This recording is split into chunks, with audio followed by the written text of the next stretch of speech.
نحمده ونصلي على رسوله الكريم اما بعد۔ پچھلی نشست میں ہم نے ذکر کیا تھا کہ حدیبیہ کا جو صلح نامہ تھا اس میں یہ بات طے تھی، نبی کریم صلی اللہ علیہ وآلہ وسلم کے ساتھ جو لوگ امن کا صلح کا معاہدہ کر لیں گے، مکہ والے ان کے خلاف کسی قسم کی کوئی کارروائی نہیں کریں گے، نہ ان کے دشمنوں کی مدد کریں گے۔ لیکن مکہ والوں نے بنو خزاعہ جو تھے ان کے خلاف بنو بکر کی مدد کی، اور بنو خزاعہ کا چونکہ نبی کریم صلی اللہ علیہ وسلم کے ساتھ صلح کا، امن کا، دوستی کا معاہدہ تھا، تو مکہ والوں نے گویا خود وہ معاہدہ توڑ دیا۔ اب بنو خزاعہ کا وفد رسول اللہ صلی اللہ علیہ وسلم کے پاس آیا، انہوں نے مدد کی درخواست کی، تو آپ صلی اللہ علیہ وآلہ وسلم نے مکہ پر چڑھائی کا ارادہ فرمایا، اور مشرکین کے خلاف، کیونکہ ابھی تک مشرکین کا ہی وہاں پہ ہولڈ تھا، تو آپ صلی اللہ علیہ وسلم نے ان کے خلاف جو ہے وہ لشکر کشی کا ارادہ فرمایا اور صحابہ کو تیاری کا حکم دیا۔ پچھلی نشست میں اس کی تفصیلات ہم نے کچھ ذکر کی تھی۔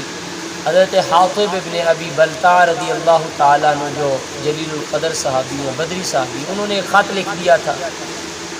اس کی اطلاع رسول اللہ صلی اللہ علیہ وسلم کو وحی کے ذریعے سے ہو گئی، تو آپ صلی اللہ علیہ وسلم نے اس عورت کو پکڑوا لیا جو خط لے کے جا رہی تھی، اور خط اس سے واپس لے لیا، برآمد کر لیا گیا۔ تو اصل مقصد یہ تھا کہ مکہ والوں کو رسول اللہ صلی اللہ علیہ وسلم کے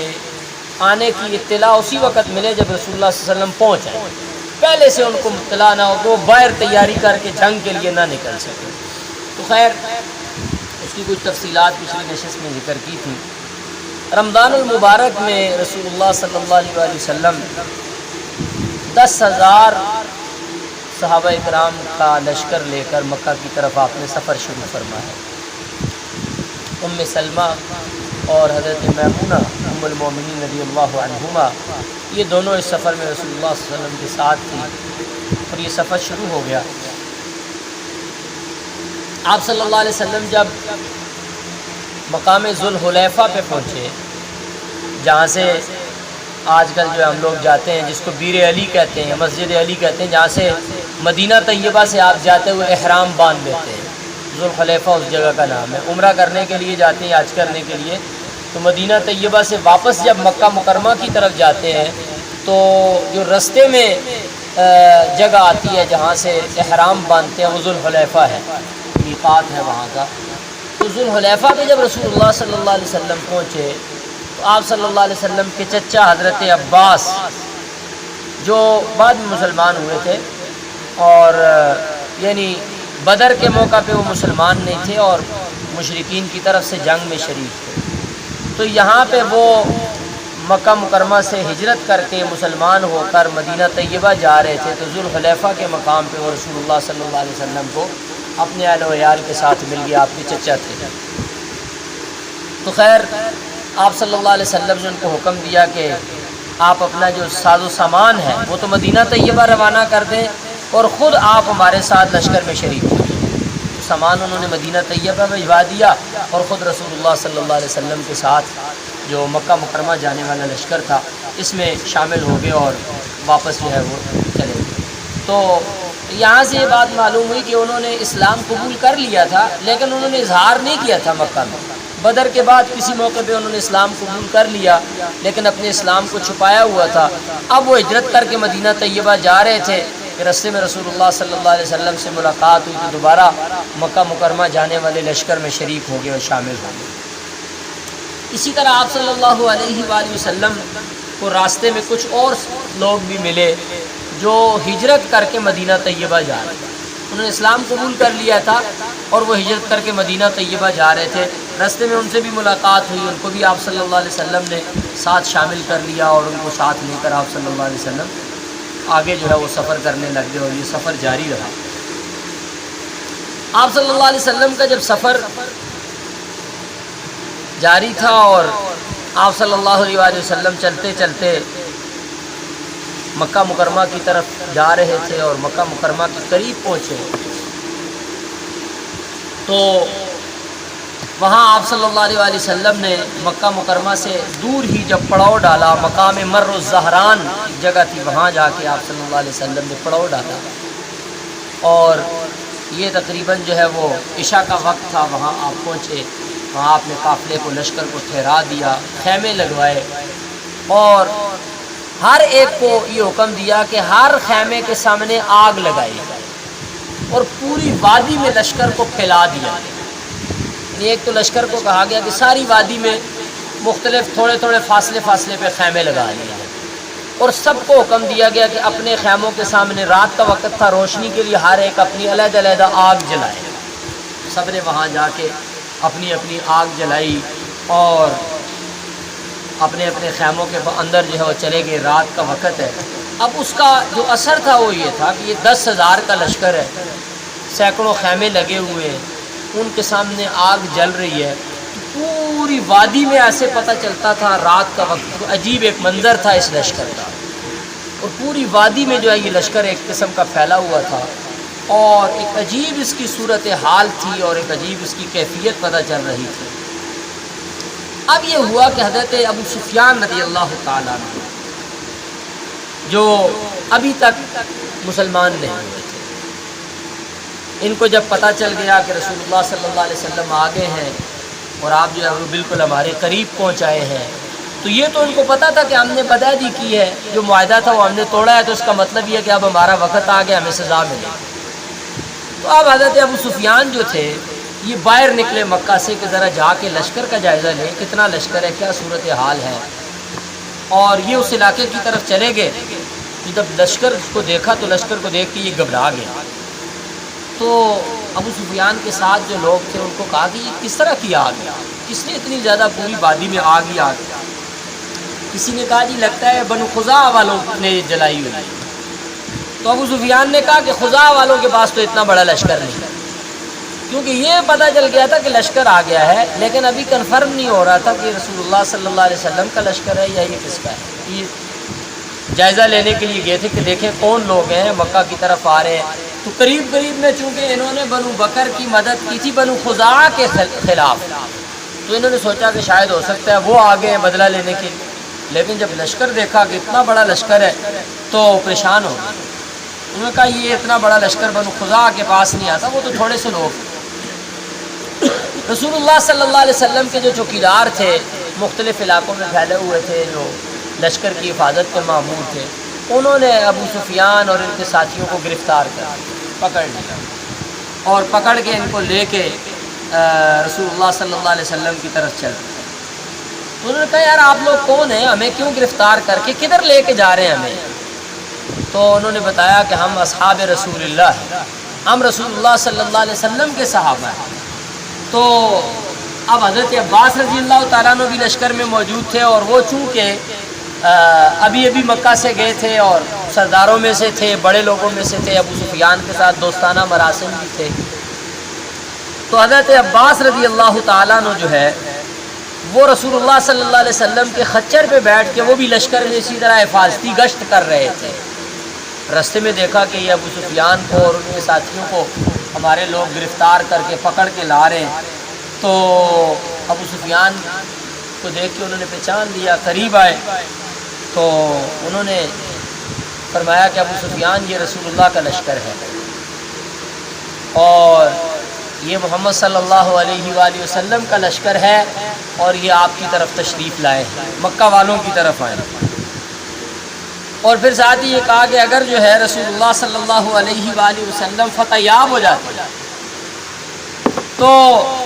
یہ تمہاری گردنیں اڑائیں گے۔ آج تم نے جو غلطیاں کی ہیں، جو ان کو سزائیں دیتے رہے ہو، جن کو تکالیف میں تم نے ڈالا ہے، جو صحابہ اکرام پہ تم نے مظالم کیے اور ان کو مکہ سے نکلنے پہ مجبور کیا ہے، آج تمہارا وقت آ گیا ہے، اب تم سے بدلہ لیا جائے گا۔ اب تمہارے لیے ایک ہی راستہ ہے کہ تم امن کی درخواست پیش کر دو۔ اگر تم امن کی درخواست نہیں پیش کرو گے تو آج تمہارا آخری دن ہے۔ یہ اتنا بڑا لشکر جب تمہارے اوپر حملہ آور ہوگا تو تم میں سے کسی کی جان نہیں بخشی جائے گی، تو لہذا تم امن کی درخواست کرو۔ تو حضرت عباس رضی اللہ تعالیٰ عنہ کے پاس ابو سفیان گئے اور انہوں نے کہا کہ میرے ماں باپ آپ پہ فدا ہوں، اور اس رہائی کی اور اس لشکر سے نجات کی کیا صورت؟ تو حضرت عباس رضی اللہ تعالیٰ عنہ کہا آپ میرے ساتھ بیٹھیں، اور ان کو بٹھایا اپنے ساتھ خچر پہ، اور خچر پہ لے کے جو ہے وہ چل پڑے، اور ان کو کہا میں آپ کو رسول اللہ صلی اللہ علیہ وسلم کے پاس لے کے جاتا ہوں،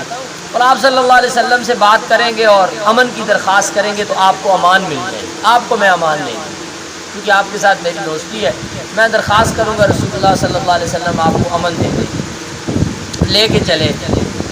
رستے میں جو حضرت عباس حضرت ابو سفیان کو لشکر دکھاتے جا رہے تھے، یہ فلاں قبیلے والے ہیں، یہ فلاں قبیلے والے ہیں، یہ فلاں علاقے کے لوگ ہیں، یہ فلاں علاقے کے لوگ ہیں، اور ابو سفیان جو ہے نا حیرت سے ان کی آنکھیں پھٹی ہوئی ہیں کہ جن کو ہم نے نکالا تھا، جن کے قتل کے ہم درپے تھے، جن کے خلاف ہم ہر حربہ اختیار کر چکے تھے، آج وہ اتنے بڑے لشکر کے ساتھ ہمارے اوپر حملہ آور ہونے کے لیے آ گئے، اور لشکر بھی بڑا رعبدار۔ رستے میں حضرت عمر رضی اللہ تعالیٰ عنہ مل گئے، اور حضرت عمر رضی اللہ تعالیٰ عنہ نے جب دیکھا کہ ابو سفیان ہے اور حضرت عباس کے ساتھ جا رہا ہے، تو حضرت عمر رضی اللہ تعالیٰ عنہ نے ایک جھپٹ لگائی، جمپ لگایا، انہوں نے کہا یہ اللہ اور اللہ کے رسول کا دشمن ہے، اس کا سر قلم کروں گا، نہیں چھوڑتا ہوں۔ تو حضرت عباس رضی اللہ تعالیٰ عنہ جو تھے انہوں نے فوراً یہ کہا کہ اس کو میں لے کے جا رہا ہوں، آپ صبر کریں، لیکن وہ جلدی جلدی سے لے کے ان کو نکل گئے۔ حضرت عمر بھی پیچھے پیچھے تلوار لیے ہوئے رسول اللہ صلی اللہ علیہ وسلم کے پاس پہنچے، کہا یا رسول اللہ مجھے اجازت دے، اس کو امان نہیں دینی، اس کو چھوڑنا نہیں ہے، کیونکہ یہ تو ظاہر ہے بدر میں بھی یہی جرنیل تھے، احد میں بھی یہی تھے، اور پھر احزاب میں بھی یہی تھے، تو یہ تو کئی جنگوں میں جرنیل بن کے آئے تھے، اور ابھی تک جو مخالفت تھی اس میں صف اول میں یہی تھی حضرت ابو سفیان۔ انہوں نے کہا میں نہیں چھوڑوں گا یا رسول اللہ، آپ ان کو امان نہ دیں، لیکن رسول اللہ صلی اللہ علیہ وآلہ وسلم کے سامنے حضرت عباس نے کہا کہ ان کو میں نے اپنی پناہ میں دیا ہے، میں پناہ دیتا ہوں۔ ظاہر ہے پہلے ہم اس کی بات کر چکے ہیں کہ اسلام میں جب کوئی بندہ کسی کو پناہ دے دیتا ہے تو یہ رسول اللہ صلی اللہ علیہ وسلم کی طرف سے اس کا حکم تھا کہ جب کوئی کسی کو پناہ دے دے تو پھر کوئی اس کے خلاف تلوار نہیں اٹھائے، کوئی اس کے خلاف جو ہے وہ مازرائی نہیں، بس اس کی پناہ کو قبول کیا جائے۔ تو رسول اللہ صلی اللہ علیہ وآلہ وسلم جو ہے ان کے سامنے جب یہ ساتھ پیش ہوئے تو حضرت عمر رضی اللہ تعالیٰ عنہ نے کہا کہ حضرت عباس کو، نے کہا حضرت عباس سے کہ اے عباس، خدا کی قسم آپ کا اسلام مجھے اپنے باپ خطاب کے اسلام سے زیادہ پسند ہے، کیونکہ آپ تو رسول اللہ صلی اللہ علیہ وسلم کے چچا ہیں، اور میرا باپ اگر اسلام لاتا تو مجھے اتنی خوشی نہ ہوتی، کیونکہ ان کے والد نے تو اسلام قبول نہیں کیا تھا، جتنے آپ کے اسلام لانے پہ مجھے خوشی ہوئی ہے، چونکہ مجھے رسول اللہ صلی اللہ علیہ وآلہ وسلم کی رشتہ داری، آپ صلی اللہ علیہ وسلم کے ساتھ آپ کی جو چچا ہونے کا جو رشتہ ہے یہ مجھے زیادہ محبوب ہے، تو آپ اگر بیچ میں نہ آتے تو میں اس کو نہیں چھوڑنا تھا، میں اس کو قتل کر دیتا۔ خیر یہ رات کا وقت تھا، تو صبح رسول اللہ صلی اللہ علیہ وسلم کی خدمت میں حضرت عباس بھی ابو سفیان کو لے کر پہنچے، اور رسول اللہ صلی اللہ علیہ وسلم کے پاس گئے۔ تو رسول اللہ صلی اللہ علیہ وسلم کے پاس جب پہنچے تو آپ صلی اللہ علیہ وسلم نے فرمایا ابو سفیان افسوس ہے، اب بھی وہ وقت نہیں آیا کہ تم لا الہ الا اللہ پر یقین کرو، کہ چونکہ ابھی تک انہوں نے اسلام قبول نہیں کیا تھا، تو آپ صلی اللہ علیہ وسلم نے فرمایا کہ اب بھی ایمان لانے کا وقت نہیں آیا، اب ہماری اتنی بڑی کامیابی دیکھ کر بھی، اللہ کی اتنی مدد اور نصرت دیکھ کر بھی آپ کو ابھی تک یہ یقین نہیں آیا کہ میں سچا نبی ہوں اور اسلام سچا دین ہے۔ تو حضرت ابو سفیان جو تھے انہوں نے کہا کہ میرے ماں باپ آپ پہ قربان ہوں، اور آپ نہایت حلیم ہے، کریم ہے، شفیق ہے، نبی علیہ السلام کی تعریفیں کی، اور پھر انہوں نے کہا کہ مجھے یہ اس بات کا یقین ہو گیا ہے اگر اللہ کے علاوہ کوئی اور معبود ہوتا تو آج ہمارے ضرور کام آتا، اور آپ کے مقابلے میں ہماری مدد کرتا اور میں اس سے مدد مانگتا، لیکن اللہ کے علاوہ کوئی معبود نہیں جس سے میں مدد مانگ سکوں اور آپ کے مقابلے میں میں اس کو پکاروں۔ تو رسول اللہ صلی اللہ علیہ وسلم نے فرمایا کہ کیا اب بھی وہ وقت نہیں آیا کہ تم مجھے اللہ کا سچا رسول مان لو۔ تو حضرت ابو سفیان رضی اللہ تعالیٰ عنہ نے اس پہ بھی اقرار کیا کہ آج مجھے اس میں بھی کوئی تردد نہیں ہے، کوئی شک نہیں ہے کہ آپ اللہ تعالیٰ کے سچے نبی ہیں، سچے رسول ہیں۔ یعنی انہوں نے ایمان لایا، ایمان قبول کر لیا۔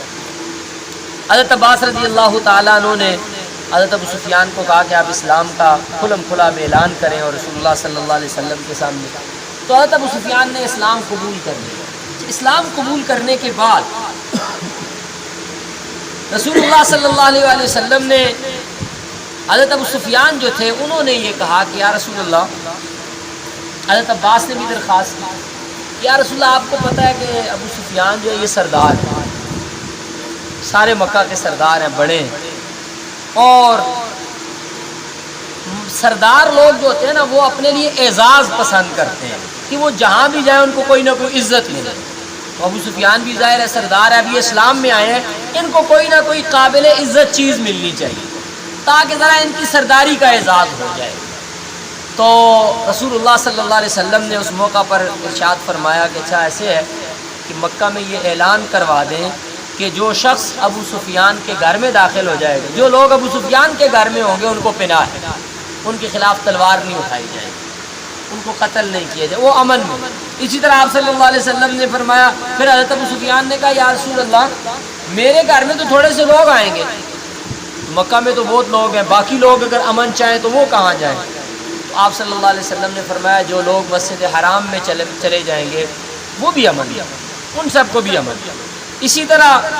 پھر حضرت ابو سفیان نے کہا کہ یا رسول اللہ مسجد حرام بھی سب لوگوں کی، ظاہر ہے اس وقت تو اتنی بڑی نہیں تھی مسجد حرام،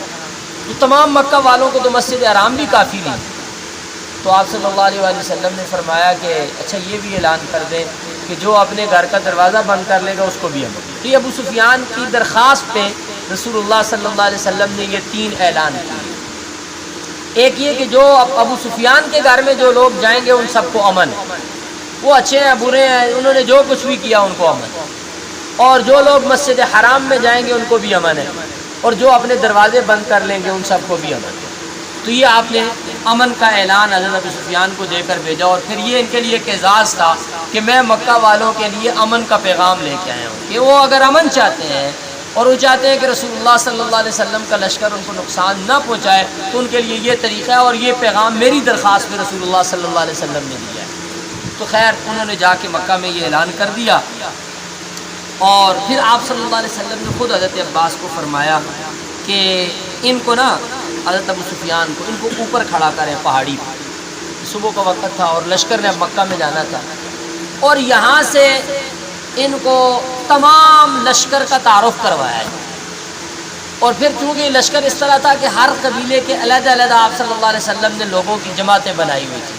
علیحدہ علیحدہ ان کے جھنڈے دیے ہوئے تھے، وہ اپنے علیحدہ علیحدہ جو ہے ان کے ترانے تھے، علیحدہ علیحدہ ان کے نعرے تھے، جیسے آج ہماری فوج میں مختلف بٹالینز ہوتی ہیں ان کے اپنے اپنے نعرے ہوتے ہیں، کوئی اللہ ہے، کسی کا اللہ اکبر ہے، مختلف نعرے ہیں۔ تو اس وقت بھی ان کے اپنے اپنے مخصوص نعرے تھے، ایک خاص انداز تھا، ایک خاص سٹائل تھا جس کے ساتھ وہ مکہ میں جا رہے تھے۔ اور حضرت ابو سفیان کو حضرت عباس لے کے جو ہے اوپر کھڑے ہوئے، اب جب پوری شان کے ساتھ ایک پوری جماعت اللہ کا ذکر کرتے ہوئے اور اللہ کی عظمت کے ترانے بلند کرتے ہوئے اپنے جھنڈے کے ساتھ گزرتی تھی تو ابو سفیان فرماتے تھے کہ یہ فلاں ہے، یہ فلاں قبیلہ ہے، یہ فلاں قبیلے کے لوگ ہیں، یہ فلاں، اس طرح ان کو تعارف کروایا جا رہا تھا حضرت ابو سفیان۔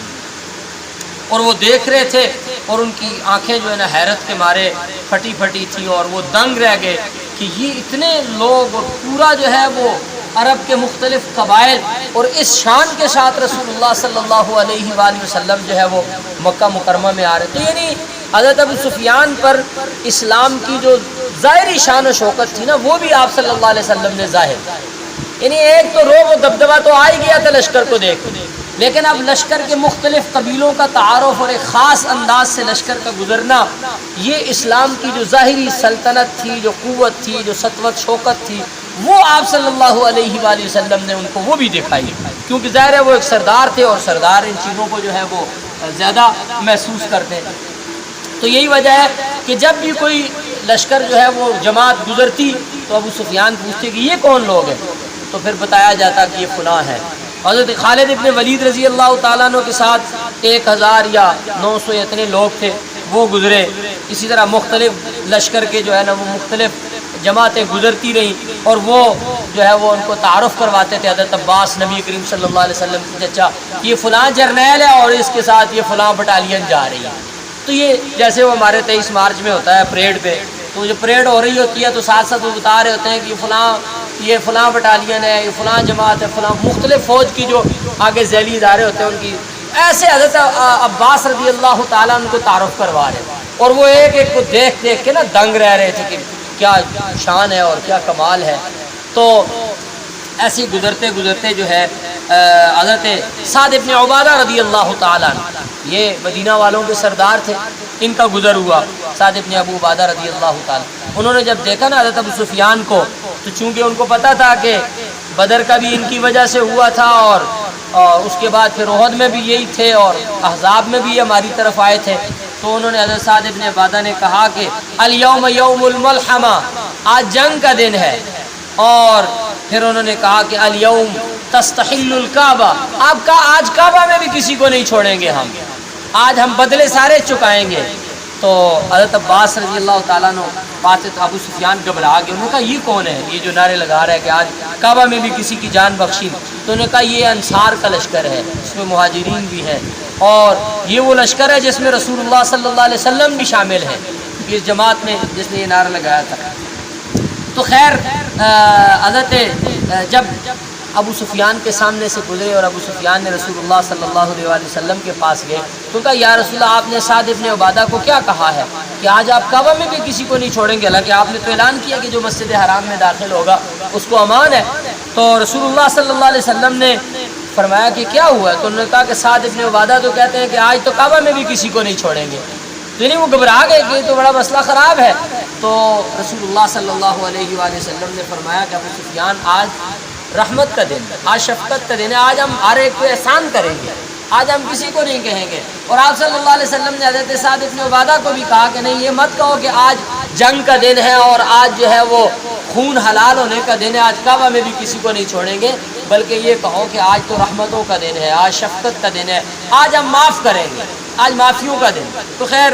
یوں آپ صلی اللہ علیہ وآلہ وسلم جو ہے اپنے لشکر کے ساتھ بیت اللہ شریف کے پاس پہنچے، اور مکہ مکرمہ میں آپ صلی اللہ علیہ وآلہ وسلم چلے گئے. اور ابو سفیان جب یہ لشکر گزر گیا اور مکہ کی طرف روانہ ہو گیا تو ابو سفیان جو ہے وہ بھاگے بھاگے گئے، اور پھر انہوں نے وہ اعلان بار بار کی کہ بھئی دروازے بند کرو، مسجد حرام میں پہنچ جاؤ. اور جو سردار تھے، بڑے لوگ تھے، ان کو کہا تھا میرے گھر میں آ جاؤ، تمہیں کوئی کچھ نہیں کہے گا. اور ایک یعنی افراتفری کا جو سامان ہوتا ہے جب لشکر پہنچتا ہے باہر کا اور حملہ آور ہوتا ہے، تو وہ صورتحال اور وہ کیفیت پیدا ہو گئی. اور رسول اللہ صلی اللہ علیہ وآلہ وسلم نے صحابہ کو یہ حکم دے دیا تھا کہ اگر خود کوئی تلوار نہیں اٹھاتا نا تو کوئی آپ نے اس کے خلاف تلوار نہیں اٹھائی، خود کوئی مقابلہ نہیں کرتا تو آپ نے اس سے لڑائی نہیں کی، کیونکہ ہم نے امن کے ساتھ آج مکہ میں جانا ہے، ہم نے کسی سے بدلے نہیں لینے، آج ہم نے عمومی معافی کا اعلان کرنا ہے. تو اسی آپ صلی اللہ علیہ وسلم کی ہدایت دی کہ جو لوگ ہتھیار ڈال دیں گے ان کو امن دینا، ان کو پناہ دینی، ان کو کچھ بھی نہیں کہنا، اور جو مقابلہ نہیں کرتے ان کے ساتھ بھی کوئی جنگ نہیں کرنی. تو اسی طرح حضرت ابو سفیان رضی اللہ تعالیٰ عنہ کی جو بیوی تھی ہند، وہ بھی آئیں اور ان کو بھی ابو سفیان نے کہا کہ آپ اسلام قبول کر لو. وہ بھی رسول اللہ صلی اللہ علیہ وسلم کے پاس تشریف لائیں اور انہوں نے بھی اسلام قبول کر لیا. اور آپ صلی اللہ علیہ وسلم جو ہے پوری شان و شوکت کے ساتھ اور بڑی جو ہے وہ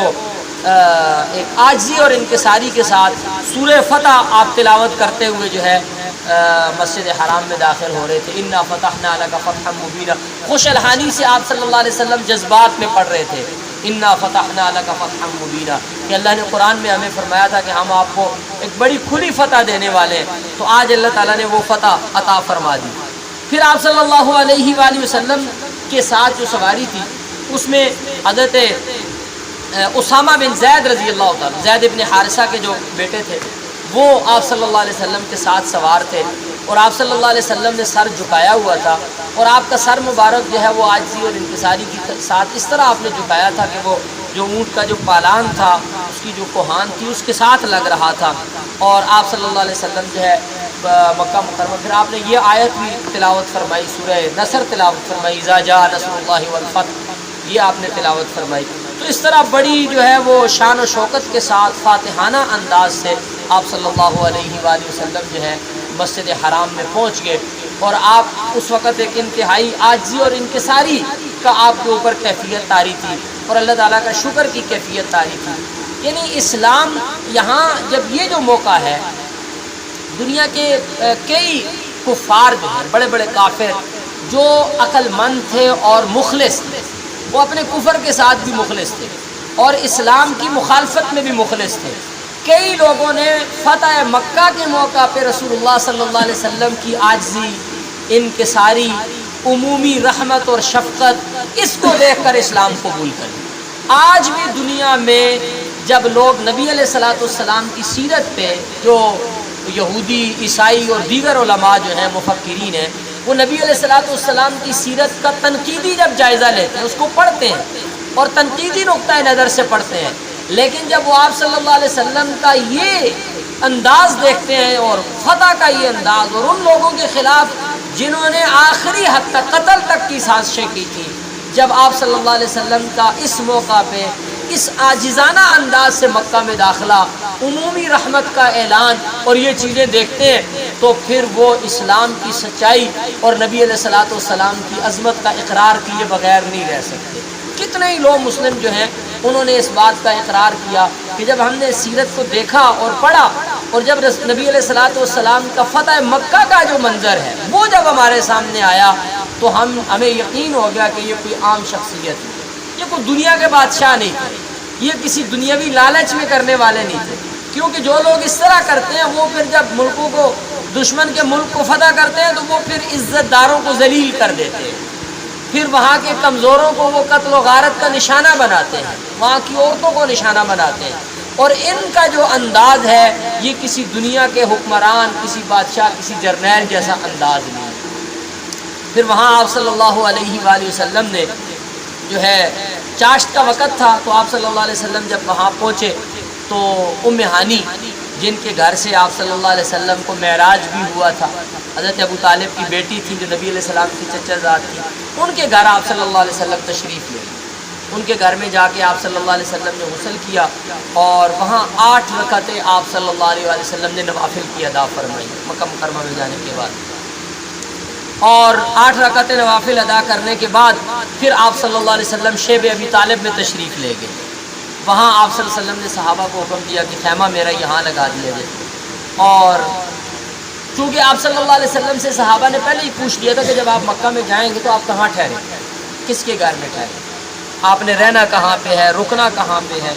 تو آپ صلی اللہ علیہ وسلم نے شیب ابی طالب کو ہی اپنے لیے جو ہے وہ ٹھہرنے کی جگہ کے لیے منتخب فرمایا تھا، تو وہاں آپ صلی اللہ علیہ وسلم نے جو ہے جا کر اپنا پڑاؤ ڈالا اور اپنا خیمہ لگایا، وہ وہاں آپ صلی اللہ علیہ وسلم رکے۔ اس کے بعد پھر آپ صلی اللہ علیہ وسلم مسجد حرام میں تشریف لے گئے، بیت اللہ کا طواف آپ نے کیا، اور طواف کرنے کے بعد پھر آپ صلی اللہ علیہ وسلم ساتھ وہاں چونکہ بت تھے، ہر طرف بت ہی بت رکھے ہوئے، تو آپ بتوں کو گراتے جا رہے تھے دوران طواف، آپ کے ہاتھ میں ایک چھڑی تھی اور آپ چھڑی کا اشارہ کرتے جاتے تھے، اور بت جو ہے وہ منہ کے بل نیچے گرتے جاتے تھے، اور آپ کی زبان پر یہ جاری تھا، قرآن کا یہ کلمات جاری تھے، جاء الحق وزهق الباطل ان الباطل کان زہوقا، کہ حق آ گیا ہے، باطل چلا گیا اور باطل نے تو جانا ہی جانا ہے، تو آپ بتوں کو جو ہے وہ گراتے جا رہے تھے، اور اس طرح سے آپ صلی اللہ علیہ وسلم نے بیت اللہ کا جو ہے وہ طواف کیا، اور طواف کرنے کے بعد آپ صلی اللہ علیہ وسلم نے عثمان بن طلحہ، جن کے پاس بیت اللہ کی چابیاں تھیں، جو پہلے سے بیت اللہ شریف کے جو ہے وہ چابی دان تھے، چابی دروازے کے تالے کی قریش نے ان کو دی ہوئی تھی، اور نبی علیہ الصلوۃ والسلام جب مکہ مکرمہ میں تھے تو ان کو کہتے تھے کہ میرے لیے دروازہ کھولو، تو وہ نہیں کھولتے تھے، اور وہ کہتے تھے کہ جو تمہارے لیے کیوں کھولیں، تو آپ صلی اللہ علیہ وسلم فرماتے تھے کہ ایک دن ہوگا کہ یہ چابی میرے پاس ہوگی اور میں جس کو چاہوں گا دوں گا، تو آپ صلی اللہ علیہ وسلم نے عثمان بن طلحہ کو بلایا اور ان کو کہا کہ بیت اللہ کی چابی دیں، ان سے چابی لی گئی، بیت اللہ کو کھولا گیا، اور اس میں چونکہ انہوں نے مختلف تصویریں اور بت وغیرہ وہاں اندر بھی لگا رکھے تھے، تو آپ صلی اللہ علیہ وسلم نے ان تمام چیزوں کو مٹانے کا حکم دیا۔ بیت اللہ کو اندر سے آپ نے صاف کروایا، اور صاف کروانے کے بعد پھر آپ صلی اللہ علیہ وسلم نے بیت اللہ شریف کے اندر بھی آپ صلی اللہ علیہ وآلہ وسلم نے نوافل ادا فرمائے۔ پھر آپ صلی اللہ علیہ وآلہ وسلم نے بیت اللہ شریف کے دروازے پہ کھڑے ہو کر ایک خطبہ، وہاں جو لوگ تھے ان کو خطبہ ارشاد، تم سب لوگوں کو وہی بات کہتا ہوں جو یوسف علیہ السلام نے اپنے بھائیوں کو کہی تھی، لا تثریب علیکم الیوم، تم پر آج کوئی پکڑ نہیں ہے، انتم الطلقاء، جاؤ آج تم سارے آزاد ہو، چلے جاؤ، اذهبوا، جاؤ آج سب کے لیے دروازے جہاں مرضی ہے جاؤ، آزاد ہو، کوئی کسی کے راستے میں کوئی رکاوٹ نہیں ہے، کوئی پابندی نہیں ہے، کوئی تم سے نہیں پوچھا جائے گا، ہم نے سارے زخم بلا دیے، سب کچھ چھوڑ دیا۔ ایک نو مسلم کی سٹوری میں سن رہا تھا، اس نے اس مقام کو، اس نے کہا کہ میں نے سیرت کو پڑھنا شروع کیا، نبی علیہ السلام کی ہسٹری کو میں اس کی اسٹڈی کر رہا تھا، چیک کر رہا تھا، تو کہتے ہیں جب میں اس پوائنٹ پہ پہنچا کہ جب آپ نے مکہ فتح کیا، بیت اللہ سب کچھ آپ کے پاس آ گیا، اور وہ مکہ والے تھے انتظار کر رہے تھے کہ کیا آرڈر آتا ہے، اس وقت جو آپ کے الفاظ تھے نا، کہتے ہیں کہ انہوں نے مجھے مجبور کر دیا نبی علیہ السلام کی سچائی پہ ایمان لانے کا، جو آپ نے فرمایا تھا لا تثریب، یعنی جب بالکل صلی اللہ علیہ وسلم نے فرمایا آج میں تمہیں وہی کہوں گا جو یوسف علیہ السلام نے اپنے بھائیوں سے کہا تھا، لا تثریب علیکم الیوم، کوئی پکڑ نہیں ہے، اذهبوا انتم الطلقاء، جاؤ آج تم سب آزاد۔ تو آپ صلی اللہ علیہ وسلم نے سب کے لیے عام کھلی معافی کا اعلان کر دیا، اور پھر آپ صلی اللہ علیہ وسلم نے یہ کیا کہ ایک موقع، یہ بھی اس موقع پہ آپ صلی اللہ علیہ وآلہ وسلم نے کیا کہ عثمان بن طلحہ جو تھے، چابی آپ نے ان سے لی تھی، دروازہ کھلوایا تھا، تو پھر آپ صلی اللہ علیہ وآلہ وسلم نے ان کو بلایا اور ان کو فرمایا کہ یہ چابی تمہارے پاس ہی رہے گی، تمہارے خاندان میں ہی رہے گی، تم سے کوئی بھی نہیں لے گا۔ حضرت عباس، حضرت علی کہہ رہے تھے، یعنی پہلے درخواست کر رہے تھے کہ یا رسول اللہ چابی کی ذمہ داری ہمیں دے، یہ بڑی اونچی ذمہ داری تھی بیت اللہ شریف کے دروازے کی چابی، لیکن آپ صلی اللہ علیہ وسلم نے اسی شخص کو جو آپ کے لیے دروازہ نہیں کھولتا تھا، جو آپ کی درخواست پہ آپ کو دھتکار دیتا تھا کہ جو آپ کے لیے کیوں، آپ کون ہو آپ کے لیے دروازے کھولیں ہم، آج جب چابی آ گئی اور آپ صلی اللہ علیہ وسلم نے اپنی مرضی سے دروازہ کھولا، لیکن آپ صلی اللہ علیہ وآلہ وسلم نے آج پھر اسی بندے کو کہا کہ جاؤ آج کے بعد ہماری طرف سے یہ چابی تمہارے پاس ہے اور تمہارے خاندان میں ہی رہے گی، اور آج تک اسی خاندان کے پاس ہے بیت اللہ شریف کے دروازے کی چابی، جس خاندان کو رسول اللہ صلی اللہ علیہ وآلہ وسلم نے چابی دی۔ تو یہ آپ صلی اللہ علیہ وسلم کا عفو و کرم تھا کہ لوگ اسلام میں بھی آ رہے تھے، یعنی آپ صلی اللہ علیہ وسلم کی انہی مہربانیوں کو دیکھ دیکھ کے لوگ اسلام قبول کر رہے ہیں۔ اسی طرح آپ صلی اللہ علیہ وآلہ وسلم نے ایک کام یہ بھی فرمایا اس وقت کہ حضرت بلال رضی اللہ تعالیٰ عنہ کو حکم دیا کہ کعبہ کی چھت پر کھڑے ہو کر اذان دیں، ظہر کی نماز کا وقت ہو گیا، تو آپ صلی اللہ علیہ وسلم نے حضرت بلال سے بیت اللہ شریف کی چھت کے اوپر کھڑے کر کے ان کو کہا کہ یہاں پہ اذان دیں، انہوں نے اذان دی، اور یہ چونکہ جو بیت اللہ شریف کی چھت پہ اذان تھی اور یہ جو منظر تھا، اس وقت تک جو سردار ابھی تک مسلمان نہیں ہوئے، مکہ کے جو مشرک، آپ نے اعلان تو فرما دیا تھا کہ آزادی ہے، آج پکڑ شکڑ کوئی نہیں ہے کسی پہ، لیکن ابھی تک جو ہے جو لوگ مسلمان نہیں ہوئے تھے، جب انہوں نے دیکھا کہ حضرت بلال اس تو ذلت کے مارے، شرم کے مارے وہ اپنے گھروں میں گھس گئے، تو وہ منظر ان سے دیکھا نہیں گیا کہ بلال جیسا وہ غلام جس کو یہ لوگ یہاں پہ لٹا لٹا کے مارتے تھے، گلیوں میں گھسیٹتے تھے، آج اللہ کے نبی کی برکت سے اس کو اللہ نے یہ شان دی ہے کہ وہ بیت اللہ کی چھت پہ کھڑے ہو کے اور مکہ کے بالکل وسط میں کھڑے ہو کے وہ آج اللہ کی عظمت اور کبریائی کی آواز اور اس کی صدا کو بلند کر رہا ہے۔ تو یہ منظر ان کے لیے قیامت سے کم نہیں تھا، ناقابل برداشت تھا۔ تو ایک آپ نے یہ کیا کہ ان سے جو ہے وہ اعلان کروایا۔ اچھا، یہ چیزیں ہوئی آپ صلی اللہ علیہ وسلم نے، اس کے بعد حضرت عتاب ابن اسید رضی اللہ تعالیٰ عنہ کو مکہ میں اپنا نگران بھی مقرر کر دیا، ان کی عمر اتنی زیادہ نہیں تھی، 21 سال ان کی عمر تھی۔ پھر وہاں بہت سارے مرد آئے جو اسلام قبول کر لیتے، ان کو آپ صلی اللہ علیہ وسلم نے اسلام قبول کروا رہے تھے، ان کو ان کی بیعت ان کو کر رہے تھے آپ صلی اللہ علیہ وسلم. عورتیں آئیں، انہوں نے اسلام قبول کیا، بیعت کی، رسول اللہ صلی اللہ علیہ وسلم کے پاس آ کے وہ یہ توبہ کر رہی تھی. تو خیر یہ سارا سلسلہ رہا، لیکن کچھ لوگوں کے بارے میں آپ صلی اللہ علیہ وآلہ وسلم نے اعلان کر دیا. ایک تو عمومی اعلان تھا کہ سب کو معافی ہے، لیکن آپ صلی اللہ علیہ وسلم نے کچھ لوگوں کا نام لے کے یہ فرمایا کہ فلاں فلاں فلاں فلاں ان کے لیے معافی نہیں. یعنی سب کے لیے اعلان ہو گیا کہ سب کے لیے معافی. ان چند لوگوں کا نام لیا کہ ان کے لیے کوئی معافی نہیں ہے، اور ان کی بنیادی جو وہ لوگ تھے وہ اصل میں رسول اللہ صلی اللہ علیہ وسلم کے گستاخ تھے. وہ آپ صلی اللہ علیہ وسلم کے خلاف ہر جگہ باتیں کرتے تھے، اور آپ صلی اللہ علیہ وسلم کے خلاف جو ہے وہ جگہ جگہ اس طرح کی چیزیں. تو قرآن نے بھی ان کے بارے میں کہا ملعونین اینما ثقفوا اخذوا وقتلوا. نبی علیہ السلام کی جگہ جگہ تحقیر کی تھی، آپ کی گستاخیاں کی تھی. تو ان کے بارے میں آپ صلی اللہ علیہ وسلم نے اعلان کیا کہ ان سب کو یہ جہاں ملے، بلکہ یہاں تک اعلان ہوا کہ اگر یہ بیت اللہ شریف کے غلاف کے اندر بھی جا کے چھپ جائیں تو وہاں بھی معافی نہیں ان کے لیے، ان کو وہیں پہ قتل کر دیا. ان میں سے ایک عبداللہ ابن خطل تھا. اس نے جو ہے پہلے یہ مسلمان ہو گیا تھا، بعد میں پھر یہ مرتد ہو گیا. اسی طرح جو ہے اس کی دو لونڈیاں تھیں جو اسی مقصد کے لیے اس نے رکھی ہوئی تھیں. وہ لونڈیاں اس کی جو ہے نبی علیہ الصلوۃ والسلام کے خلاف مختلف قریشیوں کی مجلسوں میں جا جا کے گانے گاتی تھی. ان کے بارے میں بھی آپ نے حکم دیا تھا کہ اس کو بھی قتل کرنا ہے. ایک اور سارا نامی کوئی لونڈی تھی، وہ بھی نبی علیہ السلام کی گستاخیاں کرتی تھی. تو یہ تقریباً 15 کے قریب لوگ تھے. ان سب کے بارے میں آپ نے اعلان کیا، جس میں حضرت اکرمہ بن ابی جہل جو ابو جہل کے بیٹے تھے، حضرت اکرمہ رضی اللہ تعالیٰ عنہ بعد میں مسلمان ہو گئے، ان کی معافی قبول کر لی گئی، وہ بھی تھے. ان کا بھی نام لے کے آپ نے اعلان کیا تھا کہ وہ بھی جہاں ملے اس کو قتل کر دیں، اس کے لیے بھی معافی نہیں. اسی طرح جو ہے کچھ اور لوگ تھے جو جن کے لیے اعلان ہوا تھا کہ ان میں سے کسی کو معاف نہیں کرنا، یہ جہاں ملے وہیں ان کو قتل کر لیا جائے. لیکن کچھ اکرمہ جو ہے یہ بھاگ گئے تھے، بعد میں پھر کسی کی امان لے کے رسول اللہ صلی اللہ علیہ وسلم کی خدمت میں آئے، مسلمان ہو گیا، آپ نے ان کے اسلام کو قبول کر لیا. تو کچھ لوگوں کے اسلام کو ان میں سے بھی بعد میں جب انہوں نے معافی مانگی تو کسی طرح رسول اللہ صلی اللہ علیہ وسلم کے پاس اپنی معافی پہنچانے میں، معافی کی درخواست پہنچانے میں کامیاب ہو گئے، تو آپ صلی اللہ علیہ وسلم نے ان کو معاف بھی کر دیا. جن میں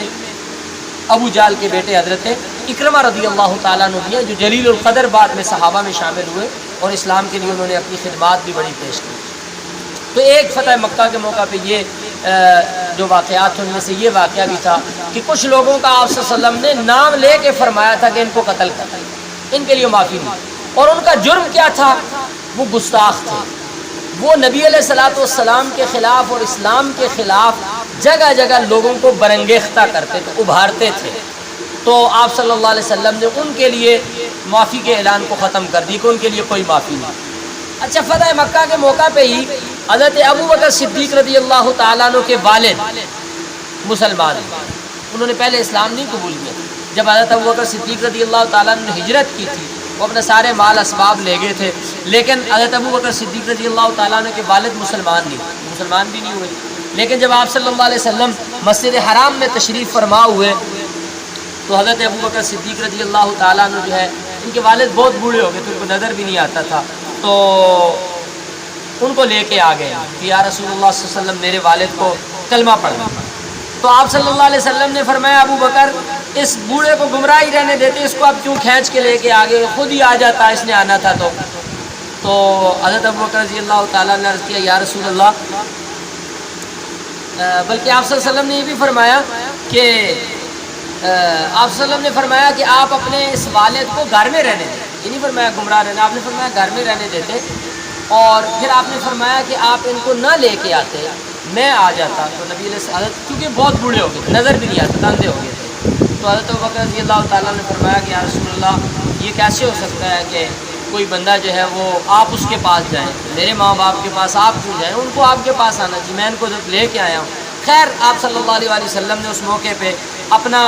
جو ہاتھ ہے، دست شفقت ہے، وہ تو ابھی تک انہوں نے اسلام قبول نہیں کیا تھا، نہ آمادہ ہوئے تھے.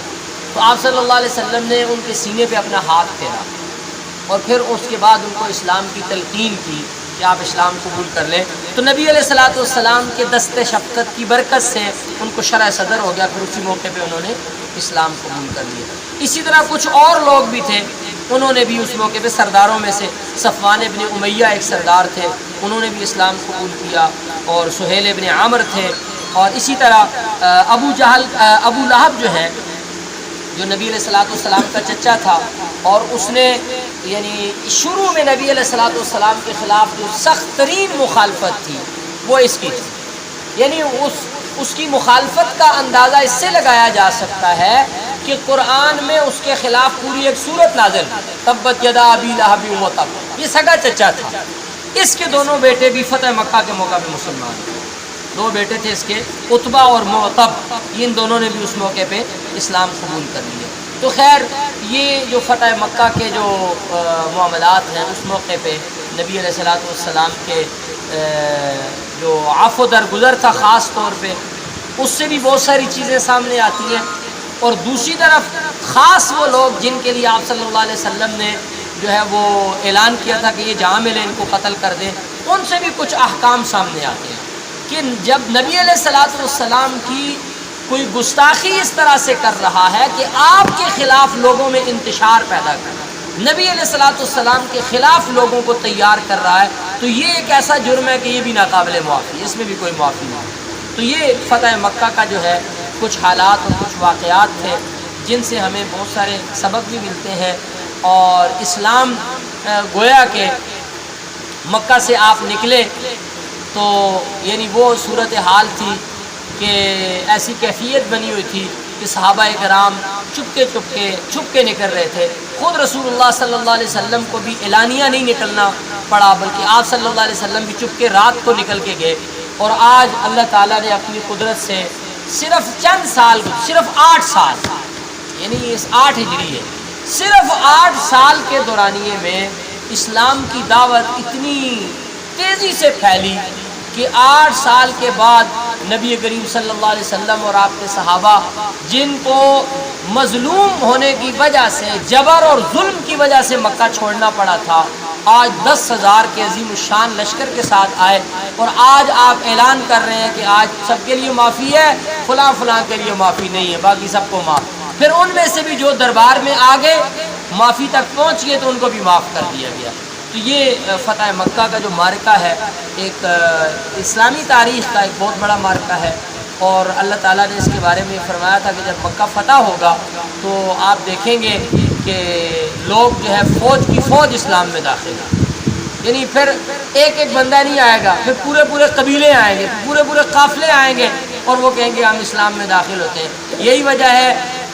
کہ سن 9 ہجری جو ہے، 8 ہجری میں مکہ فتح ہوا، اور سن 9 ہجری اس کو کہتے ہیں عام الوفود، یعنی یہ پھر قبیلوں کے قبیلے، وفدوں کے وفد آنے کا سال ہے، صبح ایک وفد آ رہا ہے اسلام قبول کر کے جا رہا ہے، شام کو ایک آ رہا ہے اسلام قبول کر کے جا رہا ہے، قبیلوں کے قبیلے مسلمان ہو رہے ہیں، اور پورے حجاز میں جو ہے وہ اسلام کی بہاریں ہیں، ہر طرف اسلام کے نعرے ہیں، اسلام کے چرچے اور تذکرے، اور لوگ صبح و شام جوک در وَبِحَمْدِكَ نَشْهَدُ أَن لَّا إِلَٰهَ إِلَّا أَنتَ نَسْتَغْفِرُكَ وَنَتُوبُ إِلَيْكَ جزاكم الله خيرا۔